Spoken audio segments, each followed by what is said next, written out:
새해 첫 주일입니다.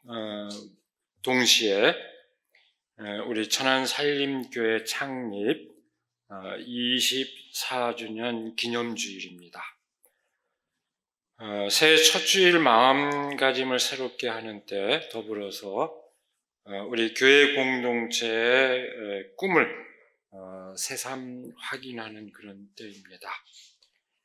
오늘 우리가 함께 읽은 이 고린도전서의 본문 말씀은 그리스도의 복음의 진실을 아주 선명하게 보여주는 동시에 교회 공동체의 존재 근거와 그 존재 방식을 일깨워주는 그런 말씀입니다. 사도 바울은 먼저 고린도 교회 공동체 구성원들에게 처음 부름받았을 때의 처지를 환기해주고 있습니다. 일반적인 기준으로 볼 때 지혜 있는 사람이 많지 않았고 권력 있는 사람이 많지 않았고 가문이 훌륭한 사람이 많지 않았다는 사실을 환기하고 있습니다. 사실 이것은 고린도 교회뿐만이 아니라 초기 그리스도 교회 여러 교회에 아주 공통되는 상황이었습니다. 초기 그리스도인들의 상당수는 그렇게 사회적으로 미약한 사람들이 중심을 이뤘습니다. 물론 점차적으로 교회 안에는 다양한 계층들이 존재하게 되었고 사도 바울 시대에도 교회 안에 상당히 사회적으로 유력한 사람들이 없지는 않았습니다. 예를 들어서 고린도 교회 안에도 당시에 그 지역의 회당장, 유대교 공동체 대표격이죠. 그 회당장도 그 교회에 합류하고 있었고 그 도시에 고린도시의 재무관, 굉장히 높은 지체에 있는 사람이죠. 재무관도 교회 공동체에 합류하고 있었습니다. 에라스토 같은 사람 또 합류를 하고 있었습니다.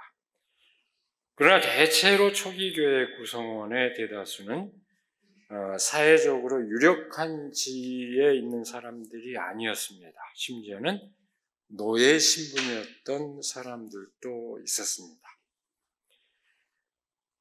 특별히 당시 고린도라는 그 도시의 성격을 살펴보면은 대개 교회 구성원의 상황을 어느 정도 가늠해 볼 수 있습니다. 그리스의 전통적인 교육 도시로서 고린도는 아주 다종다양한 사람들이 얽혀 사는 도시였습니다. 기원전 2세기에 로마에 대항했다가 패해서 도시가 완전히 저항했다가 패해서 완전히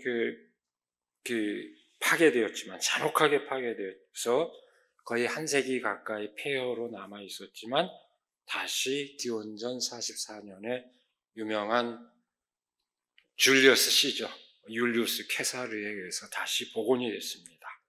다시 재건이 됐고 재건된 그 고린도는 전통적으로 이 전통적인 그 아주 로마식 도시로 그리스 도시에서 로마식 도시로 완전히 탈바꿈했습니다.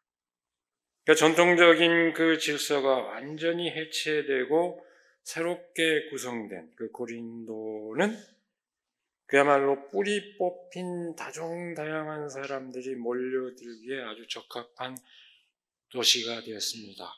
예를 들면 퇴역군인, 상인, 도망노예 및 해방노예.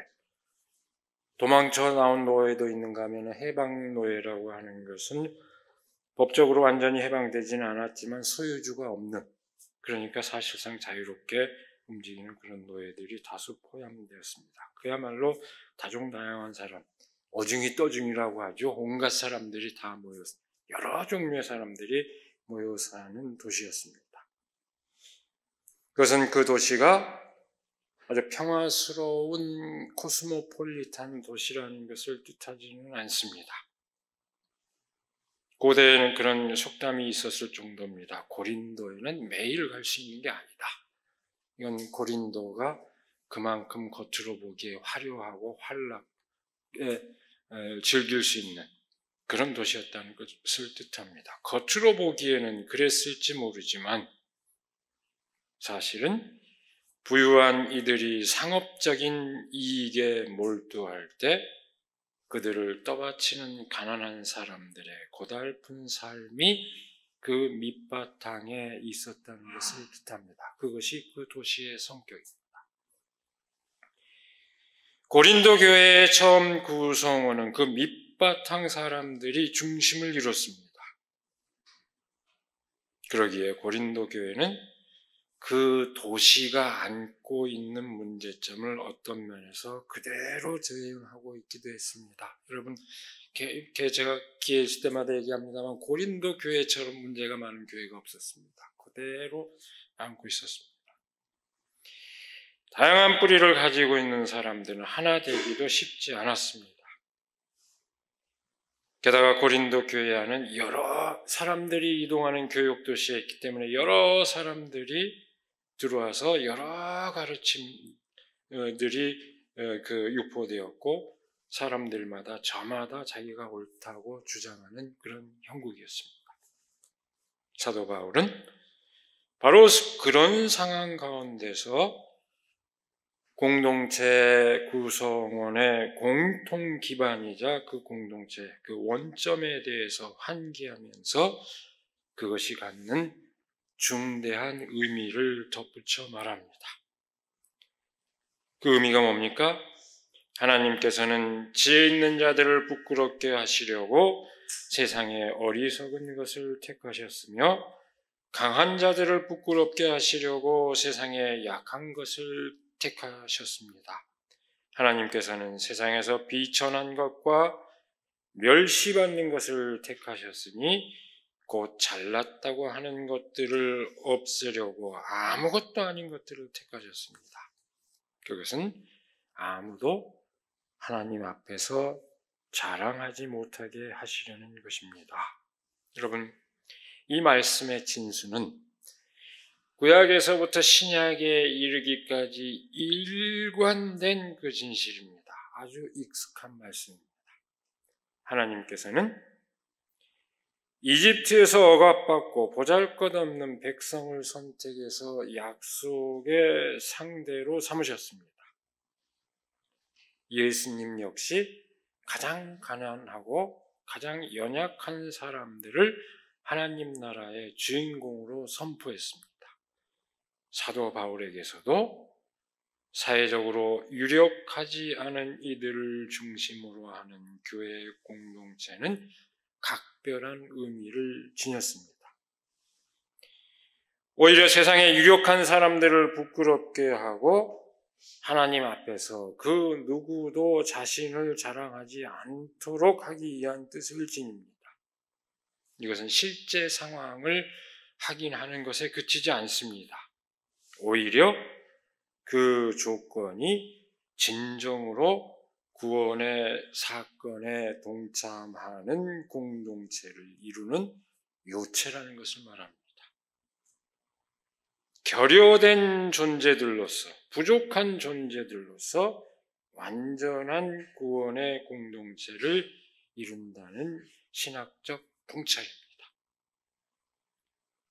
사도 바울은 결여를 하나님의 구원이 임하는 조건이라고 선포합니다. 자신의 결여를 통해서 상대를 헤아릴 수 있고 나아가 하나님에 이른다는 것을 말합니다. 근데 여러분, 그것은 사실은 생명의 이치이기도 합니다. 세상에 어떤 것도 자족적인 것은 없습니다. 서로 결여를 채워주고 서로 떠받쳐주며 살아가는 것이 생명의 이치입니다. 우리 인간의 삶, 사람의 삶 마찬가지입니다. 사람은 누구나 어떤 결여를 다 지니고 있습니다.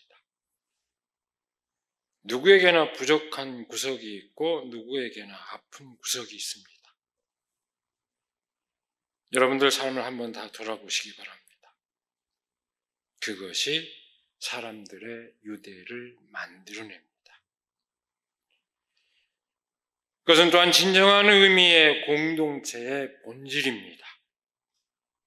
우리가 공동체라고 말할 때 그것은 현존하는 사회 구조나 질서 또는 어떤 제도와 구별되는 대안적인 삶의 관계를 말합니다. 근데 이렇게 현실로 우리가 경험하고 있는 이 현실로 존재하는 질서는 결여를 참지 못합니다. 그 부족함을 참지 못합니다. 그 질서는 누구에게든 뭔가 자격을 갖추어야만 한 자리를 내어줍니다. 우리가 사는 삶의 질서는 그렇게 되어 있습니다. 그 질서 안에서 결여된 존재는 아예 배제의 대상이 되거나 기껏해야 동정의 대상, 시해의 대상이 될 뿐입니다. 그래서 그 질서 안에서 결여된 존재는 자존심을 지키면서 살아가기가 어렵게 되어 있습니다. 그런데 놀랍게도 우리 그리스도인 공동체는 오히려 그 결여를 진정한 공동체의 존립 조건으로 삼습니다. 하나님 앞에서 내세울 것이 없기에 겸손할 수밖에 없는 존재들로 이루어진 이 공동체는 바로 그런 의미에서 그 결여를, 부족함을 스스로의 존재 근거로 삼습니다. 결여된 존재, 결여된 구석이 있기에 자신의 그 삶에 비추어서 다른 사람을 헤아릴 수 있고 서로에게 마음을 쓸 수밖에 없습니다. 바로 여기에서 진정한 공동체성이 형성되고 바로 거기에서 하나님의 은혜를 체험하게 되는 것입니다. 사도 바울은 그 진실을 더욱 힘주어 강조하고 있습니다. 그리스도인은 하나님으로부터 오는 지혜와 의와 거룩함으로 구원에 이르는 진실이 예수 그리스도 안에 있다는 것을, 그것을 믿고 만일 자랑하고자 하는 것이 있다면 오직 주님만을 자랑하라, 이렇게 얘기하고 있습니다. 여기서 사도 바울이 말하는 지혜와 의와 거룩함은 구원의 완전한 의미를 구성합니다. 그리스도께서 지혜가 된다는 것은 뭘까요? 앞에 내용을 볼 것 같으면 유대인이 추구하는 기적이나 그리스인이 추구하는 지혜와는 명백히 구별되는 예수 그리스도의 도를 말합니다. 그걸 새삼 한계합니다. 그런 것들과 구별되는 하나님의 지혜가 예수 그리스도 안에서 드러났다는 이야기입니다. 그 하나님의 지혜가 뭘까요? 그 말은 곧바로 의와 연결이 됩니다. 하나님의 지혜는 의롭다고, 사람이 의롭다고 인정받는 데 있다는 것입니다. 거기에 그 의미가 담겨 있습니다. 그 하나님의 의는 뭡니까? 그것은 결코 인간 자신의 업적으로 도달하는 것이 아니라 하나님의 지혜로 인정받는 것을 뜻합니다. 오늘 제가 많이 절제하고 있습니다. 여기까지만 얘기하겠습니다. 이것은 결국 오늘 본문 말씀 뭐라고 얘기합니까? 비천한 것, 멸시받는 것, 아무것도 아닌 것을 하나님이 선택하셨다는 것을 다시 한계한 것입니다. 인간 사회의 법칙은 업적에 의해서 인정을 받는 것이지만 그리스도 예수 안에서는 전혀 그것과 무관합니다. 그렇지 않다는 것입니다. 거룩하게 된다는 건 뭘 의미할까요? 바울에게서 이것은 주로 도덕적인 성화를 의미합니다. 의롭다 인정받고 나아가 윤리적인 주체로서 당당한 삶을 누리게 되는 것을 말합니다. 그 역시 스스로 성취하는 것이 아니라 다만 그리스도 예수 안에서 이루어진다는 것을 바울은 강조하고 있습니다. 물론 우리 삶 자체가 거룩하게 된다고 했을 때 그것은 인간의 의지를 완전히 배제한다고는 할 수 없습니다. 그러나 그렇게 당당한 윤리적인 주체로서 거룩하게 되는 그 가능성을 우리는 그리스도 예수 안에서 찾고 인간의 삶을 사셨던 예수에게서 발견하고 그것을 내 삶으로 체화하는 그 차원을 사도 바울은 강조하고 있는 것입니다. 마지막으로 그리스도 예수가 구원이 된다는 것은 방금 말한 그 모든 것들이 갖는 의미를 종합하고 있습니다. 그 모든 것이 성취될 때 그것을 일러 구원이라고 할 수 있다는 얘기입니다. 여기서 구원은 막연한 것이 아닙니다. 또는 어떤 주술적이거나 제의적인 어떤 차원으로 결코 환원되지 않습니다. 이것은 우리의 그 삶의 여정입니다. 오늘 본문 말씀의 요체는 아무것도 아닌 상태야말로 궁극적 구원에 이르게 하는 조건이라는 것입니다. 줄여 말하면 그렇습니다. 비우는 것이야말로 채우는 것이라는 진실.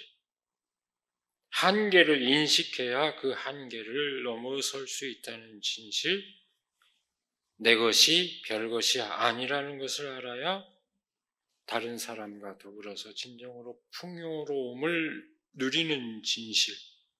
그것을 오늘 말씀은 일깨워줍니다. 그리스도의 십자가의 도가 지니는 역설, 인간과 세상을 바꾸는, 사실 오늘 말씀은 가장 급진적인 그 지혜, 이 세상을 바꾸는 가장 급진적인 지혜를 일깨워주고 있습니다. 예나 지금이나 다시 한번 확인하지만 지배적인 삶의 질서는 그 지혜를 싫어합니다.